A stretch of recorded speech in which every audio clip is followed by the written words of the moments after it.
नमस्ते जी। 157वीं शर्वकणिका सत्यार्थ प्रकाश स्वाध्याय एवं प्रवचन माला आप सभी धर्म प्रेमी महानुभावों का हार्दिक स्वागत है। हम पंचम समुल्लास में संन्यास विधि के विषय में जान रहे हैं। हमने गत शर्वकणिका में जानने का प्रयास किया कि कैसे एक सन्यासी पुत्रेष्णा, वित्तेष्णा और लोकेष्णा का त्याग करके संन्यास ग्रहण करता है। इस विषय में थोड़ी सी बातें रह गई हैं। संस्कार विधि में प्राजापत्यम निरूप्यष्टिमिति इस श्लोक का अर्थ इस प्रकार किया है। प्रजापति परमात्मा की प्राप्ति के निमित्त प्राजापत्यष्टि की, जिसमें यज्ञोपवीत और शिखा का त्याग किया जाता है, अग्नीन आत्मनि समारोप्य आहवनीय, गार्हपत्य और दाक्षिणात्य संज्ञक यानी नाम के अग्नियों को आत्मा में समारोपित करके ब्राह्मणः गृहात् गच्छेत्, ब्राह्मण गृहस्थाश्रम से संन्यास में प्रवेश करे। जब मोक्ष काम व्यक्ति को सांसारिक विषयों की ओर से तीव्र वैराग्य उत्पन्न हो जाता है, तब कर्मानुष्ठान के लिए आधान की गई आहवनीय आदि अग्नियों का समारोपण उस मोक्ष काम आत्मा में कर लिया जाता है।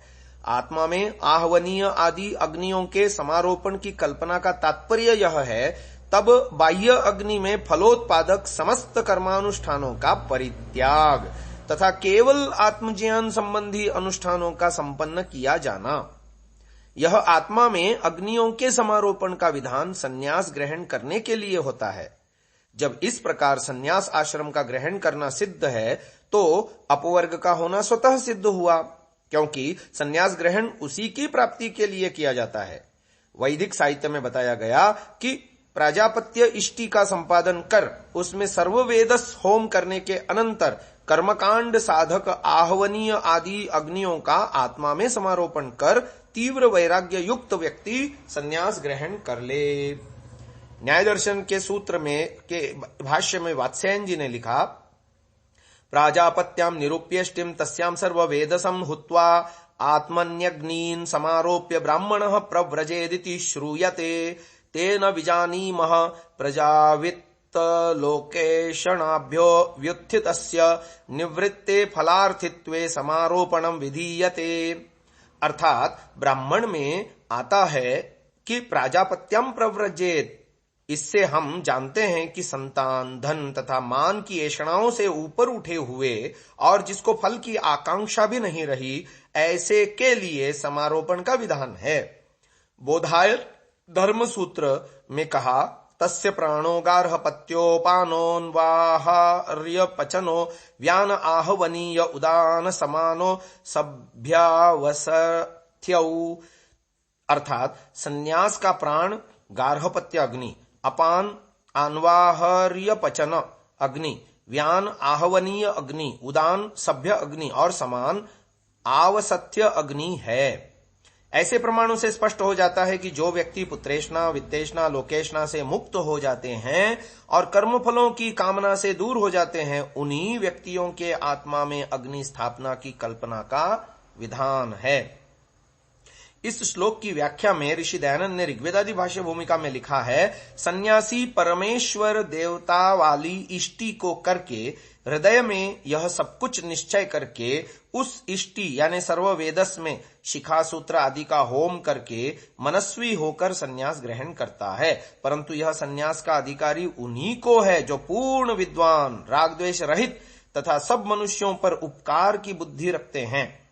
यह अधिकार अल्प विद्या वालों को नहीं है।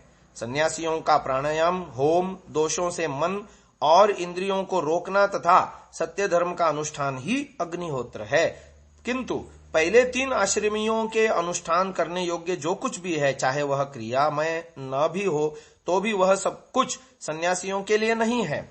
सत्योपदेश ही सन्यासियों का ब्रह्म यज्ञ है। ब्रह्म की उपासना करना देव यज्ञ है। विज्ञानियों की प्रतिष्ठा करना पितृयज्ञ है और अज्ञानियों को ज्ञान देना तथा सब प्राणियों पर उपकार करना, उन पर कृपा रखना तथा उन्हें पीड़ा न देना ही भूत यज्ञ है। और सब मनुष्यों के उपकारार्थ भ्रमण करना, निरभिमानिता, सत्योपदेश करने से सब मनुष्यों का सत्कार करना अतिथि यज्ञ है। सन्यासियों के लिए इस प्रकार के विज्ञान और धर्मानुष्ठान वाले ही 5 महायज्ञ होते हैं, ऐसा जानना चाहिए। परंतु विशेषता यह है कि एक अद्वितीय सर्वशक्तिमान आदि विशेषणों से युक्त परब्रह्म की उपासना तथा सत्य धर्म का अनुष्ठान करना, यह सब समस्त आश्रमियों में समान है।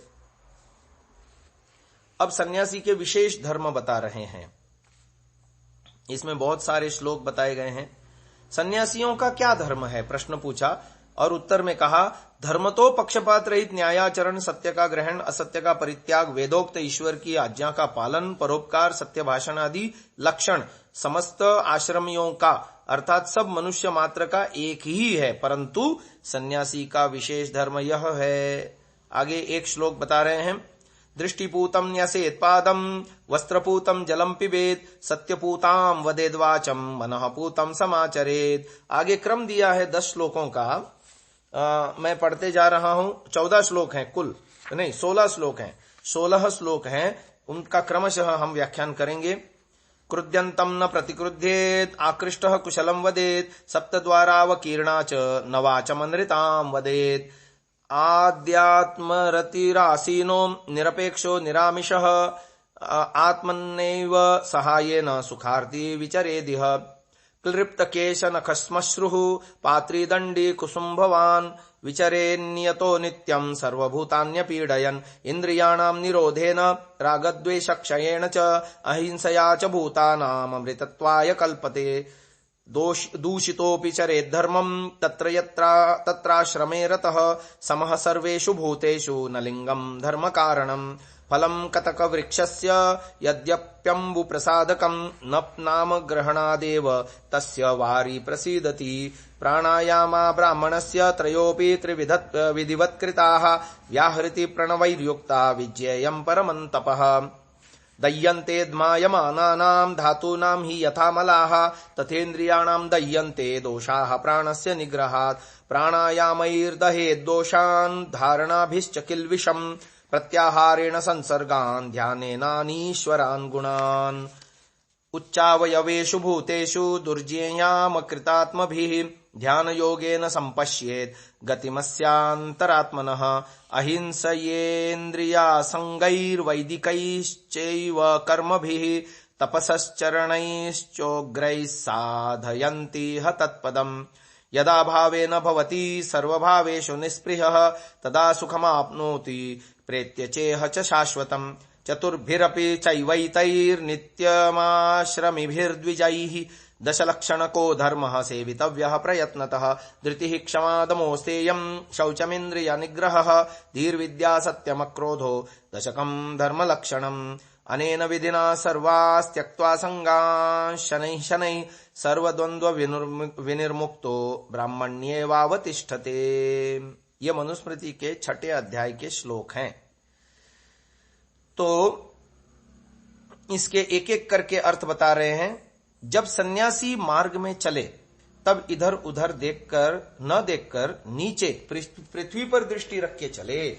सदा वस्त्र से छान के जल पीवे, निरंतर सत्य ही बोले, सर्वदा मन से विचार के सत्य का ग्रहण, असत्य का परित्याग कर देवे। जब कहीं उपदेश व संवाद आदि में कोई सन्यासी पर गुस्सा करे अथवा निंदा करे तो सन्यासी को उचित है कि आप उस पर क्रोध न करें, किंतु सदा उसके कल्याण के लिए उपदेश ही करे। और एक मुख के, 2 नासिका के, 2 आंखों के और 2 कानों के छिद्रों में बिखरी हुई वाणी को किसी कारण से मिथ्या कभी न बोले। अपने आत्मा और परमात्मा में स्थिर, अपेक्षा रहित, मद्य मांसादि वर्जित होकर आत्मा ही के सहाय से सुखार्थी होकर इस संसार में धर्म और विद्या के बढ़ाने में उपदेश सदा किया करे और विचरता रहे।